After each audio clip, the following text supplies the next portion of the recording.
बच्चों पर अंग्रेजी कैसे सीखें आपके लिए बहुत ही आसान हो जाएगा। मैं उस तरह का वीडियो आपके लिए बना रहा हूँ। तो चलिए आज मैं बताऊँगा कैन का प्रयोग कैसे होता है सेंटेंसेस में, कैसे करते हैं, उसका मतलब क्या होता है ये मैं बताऊँगा। वीडियो को एंड तक ज़रूर देखना।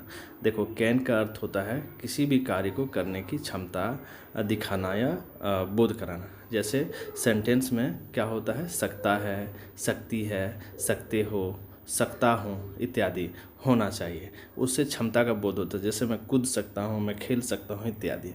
तो कैन का अर्थ सकता है, सकती है, सकते हैं, सकता हूँ।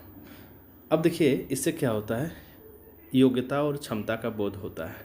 ठीक है, यदि सेंटेंस में आप कैन का प्रयोग करिएगा तो योग्यता और क्षमता का बोध कराता है। कूद सकता हूँ तो मतलब उसमें योग्यता है कूदने की। पढ़ सकता हूँ तो योग्यता है पढ़ने की या क्षमता है पढ़ने की। तो कैन जो है ना, वह योग्यता और क्षमता का बोध कराता है और हम लोग सेंटेंस के माध्यम से भी देखेंगे। पहले इसका नियम जानना बहुत ही ज़रूरी है। इसका नियम जो है वो होता है subject plus can plus V1 plus object. यानी सब्जेक्ट के साथ आप कैन का प्रयोग करिए, फिर वर्ब का पहला रूप और फिर ऑब्जेक्ट का प्रयोग करिए। ऑब्जेक्ट रहे तो ठीक लगा दीजिए, ऑब्जेक्ट नहीं रहे तो कोई बात नहीं, ऑब्जेक्ट नहीं भी लगा सकते हैं। वो सेंटेंस के ऊपर डिपेंड करता है कि ऑब्जेक्ट है अथवा नहीं है। सब्जेक्ट लगेगा, कैन लगेगा, वर्ब का पहला रूप। वर्ब का पहला रूप का अर्थ हो गया जैसे जाना का गो, पढ़ना का रीड, खेलना का प्ले, इस तरह से। तो प्ले, गो, रीड। अब देखो सेंटेंस में बताता हूँ। तुम तैर सकते हो, तो देखो यू सब्जेक्ट हो गया, कैन लग गया, फिर स्विम यानी V1 लग गया। तैरना का क्या होता है, स्विम। ऑब्जेक्ट नहीं है तो कोई बात नहीं। तो इससे सेंटेंस से क्या हो रहा है कि क्षमता और योग्यता का बोध हो रहा है, कैपेसिटी का बोध हो रहा है। यू कैन स्विम, तुम तैर सकते हो। फिर देखो, मैं क्रिकेट खेल सकता हूँ, आई कैन प्ले क्रिकेट।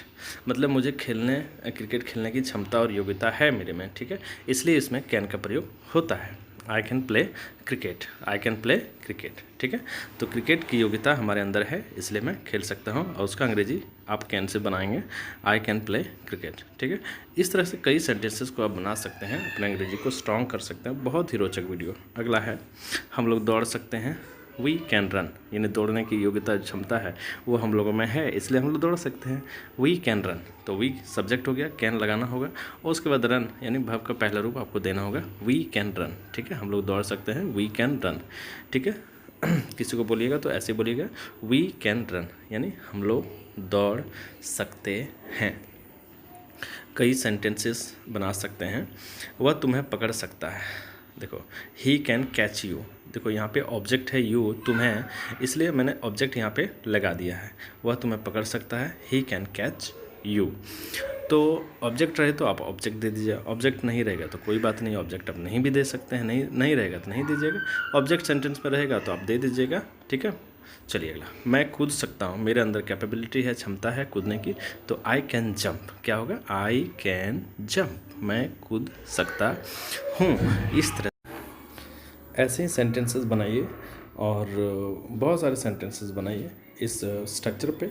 और ये जो कैन है इसको लेकर के बहुत सारे सेंटेंसेस बन जाएंगे, आसान है। जैसे मैं नहीं खेल सकता हूँ, देखो नहीं भी बना सकते हैं, नेगेटिव सेंटेंस भी बना सकते हैं। तो यहाँ सिर्फ नॉट लगा देना कैन के बाद, आई कैन नॉट प्ले। क्या, मैं नहीं खेल सकता तो आई कैन नॉट प्ले। इस तरह से और भी हो सकता है, मैं नहीं खेल सकता हूँ, आई कैन नॉट प्ले। मैं नहीं पढ़ सकता हूँ, आई कैन नॉट रीड। मैं नहीं दौड़ सकता हूँ तो आई कैन नॉट रन। इस तरह से आप जो है कई सारे सेंटेंसेस को बनाएंगे और देखेंगे। तुम नहीं कर सकते हो, यू कैन नॉट डू। करना का डू होता है, यू कैन नॉट डू। ठीक है, तुम नहीं कर सकते हो। चलिए अब फिर हम लोग देखते हैं कई सारे सेंटेंसेस जो हैं इसके ऊपर हमने बताया आपको। वीडियो आपको अच्छी लगेगी तो ज़रूर से ज़रूर चैनल को सब्सक्राइब कर लीजिए, बेल आइकन दबाइए, अपने दोस्तों को शेयर करिएगा। So thanks for watching, wait for the next video.